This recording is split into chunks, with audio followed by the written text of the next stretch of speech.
both sides of this two-party system are bought and paid for. And what we're doing is we're living in a false left-right paradigm where we're given two false choices to choose between and no other choice. I find it amazing that in a country such as America, where we thrive ourselves on choice, we have a million different choices for food and a million different choices for cable, and we only have two parties to choose from. And both of these parties represent opposite views. I've always found it curious that the typical Republican's very pro-war but very anti-abortion, and then the typical Democrat is very anti-abortion and or pro-choice and anti-war. And yet on the outset, it's both of them are have hypocrisy in them. If you believe that we shouldn't be killing innocent people in war, we really shouldn't be killing innocent people as babies, and vice versa. And yet that's how some of the two big issues in the parties are set up. I believe that this two-party system has been tailored to give us the illusion of choice. So when one party goes bad, we get all angry and get all of our muster up and throw them out and bring in the other guys. And yet there's no competition there. I've heard a very good analogy is view the two parties as two crime families. You got the Corleones and Sopranos on one side. Both of them are out to take as much money as they can and get as much power as they can. And they'll attack each other. You'll have whack a boss and drive-bys and all that other stuff. They'll fight against each other, and some of it's pretty real.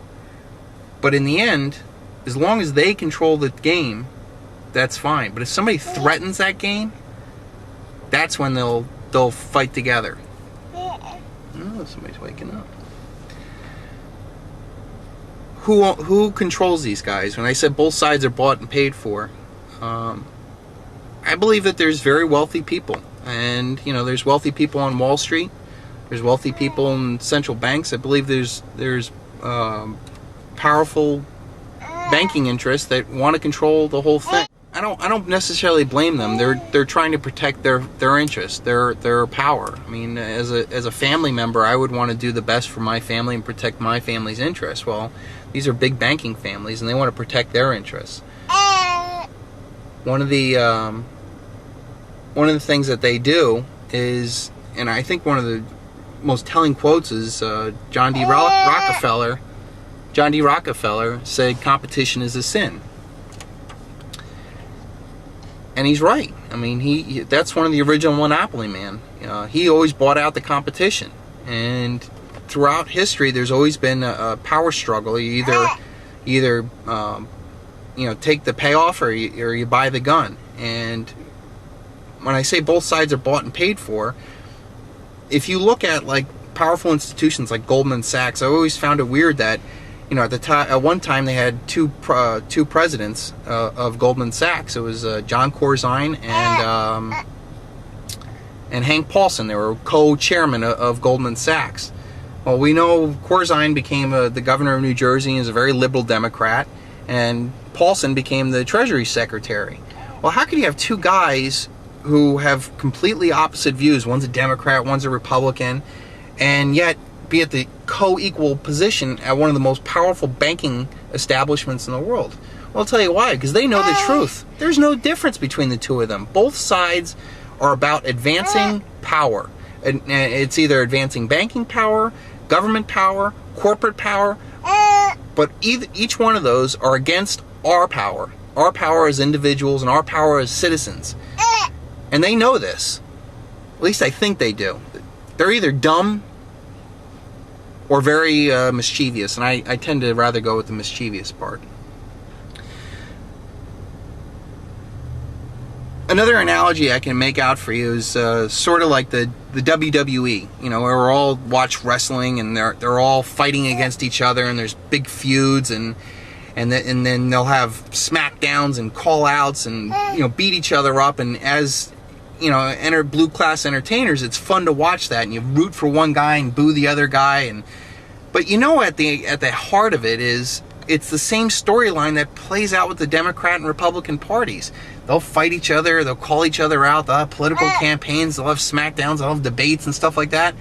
But at the end of the day, the WWE and Washington politics, they all go out to dinner together and laugh about it. They get a big laugh about it. And their job is to take money from you. Now, it's fine with the WWE. I don't think they're doing anything bad by doing that.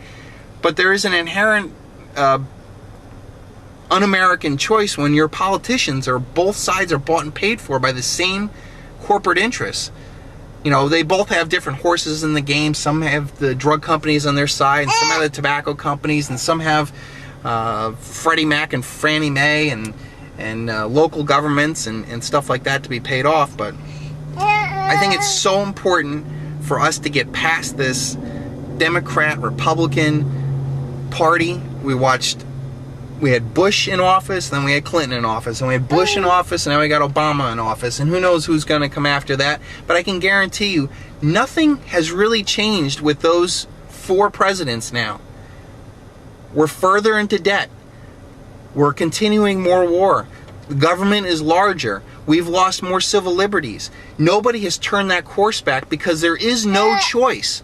Obama ran on this, choice you can believe in. Nothing has changed. The same banking guys are still in control of the Federal Reserve, still in the head of the Treasury Department. We're still at war with Iraq. Hell, we even have the same Secretary of Defense.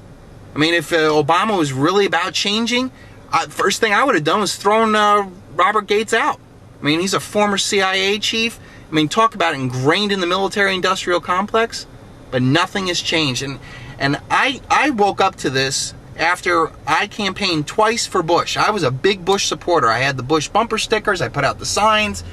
And I had grown up my entire life with the Republicans going, less taxes, more freedom, guns, be able to have the Second Amendment. And they had always said, oh, poor us, if we only had the presidency and Congress, we would be able to push through all these changes. Bullshit.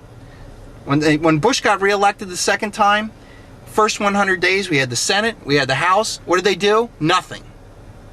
And that's when I started going, wait a minute. For 20 years, I've been brought up on this. We're going to change, we're going to change. Bush turned out to be a bigger spender than even Roosevelt, who I think is a communist. So I woke up basically at a 100-day mark of Bush's second term, which is a 4-year anniversary today. And I hope the Democratic people out there start looking at what Obama's done. One of the most important things you can do is always judge a tree by its fruit. I hate to pull a Bush there, but and I hope over the next couple days you see Obama for what he is. They're a sock puppet. All these presidents, all these politicians, they're sock puppets.